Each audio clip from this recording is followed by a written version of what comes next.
नमस्कार दोस्तों। अब 2025 में दो राज्यों में विधानसभा चुनाव हैं, दिल्ली और फिर बिहार में।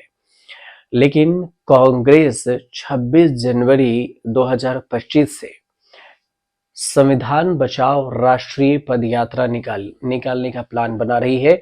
और सीडब्ल्यूसी जो कर्नाटक में बैठक हुई और इसी बैठक में 26 दिसंबर को फैसला लिया गया। जयराम रमेश ने कहा है कि हमारा मानना है कि भारत जोड़ो यात्रा ने कांग्रेस को संजीवनी दी थी और इससे कांग्रेस की राजनीति में एक महत्वपूर्ण मोड़ आया था। जयराम रमेश ने यह भी जानकारी दी कि हमने भारत जोड़ो न्याय यात्रा भी निकाली। अब 26 जनवरी 2025 से हम एक साल तक चलने वाली संविधान बचाओ राष्ट्रीय पद यात्रा शुरू करेंगे।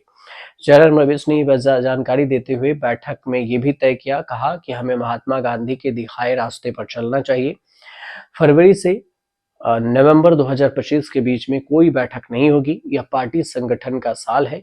अगर जय बापू जय भीम जय संविधान सम्मेलन शुरू होता है तो ये अगले पूरे साल चलेगा। उन्होंने कहा कि हम अप्रैल में गुजरात में एआईसीसी का कार्यक्रम जरूर करेंगे। वहीं कांग्रेस नेता केसी वेणुगोपाल का कहना हुआ कि कांग्रेस दिसंबर 2024 से जनवरी 2026 तक लोगों से जुड़े मुद्दे को उठाएगी। जय बापू जय भीम जय संविधान राजनीतिक अभियान की भी शुरुआत करेगी। ये भी जानकारी आई है कि कांग्रेस वर्किंग कमेटी में गृह मंत्री अमित शाह के इस्तीफे की मांग को दोहराई गई। इसके साथ ही जल्द से जल्द सामाजिक आर्थिक जातिगत जनगणना की मांग का प्रस्ताव भी रखा गया।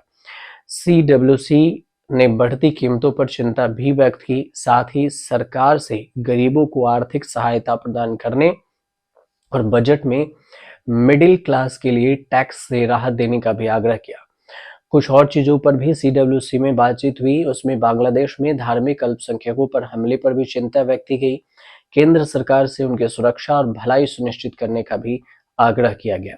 इस सब के बीच में जो कांग्रेस सांसद राहुल गांधी है, उन्होंने एक पोस्ट भी किया और लिखा कि बेलगामी में हुई विस्तारित सीडब्ल्यूसी की नव सत्याग्रह बैठक में हमारा नव संकल्प संविधान की रक्षा के लिए हम संगठित हैं, संकल्पित हैं, समर्पित हैं।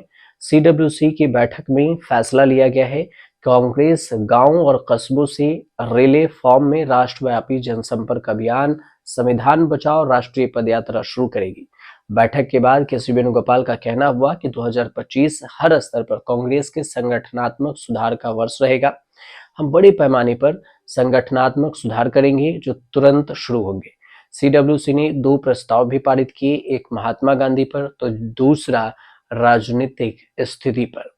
देखना दिलचस्प ये भी होगा कि दिल्ली से जो ये यात्रा शुरू होगी, ये यात्रा 26 जनवरी 2025 से शुरू होगी, तो इसका कांग्रेस को आने वाले समय में कितना ज्यादा फायदा होता है।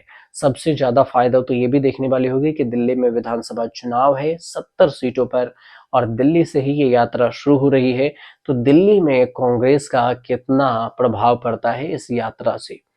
उसके बाद बिहार में भी 2025 में विधानसभा चुनाव है, तो फिर ये भी पता चलेगा कि इन दोनों राज्यों में कांग्रेस कितना अच्छा प्रदर्शन कर पाती है। उम्मीद करते हैं कि आपको ये जानकारी सही लगी हो, और सही लगी हो तो चैनल को सब्सक्राइब कीजिएगा, शेयर कीजिएगा, कमेंट कीजिएगा।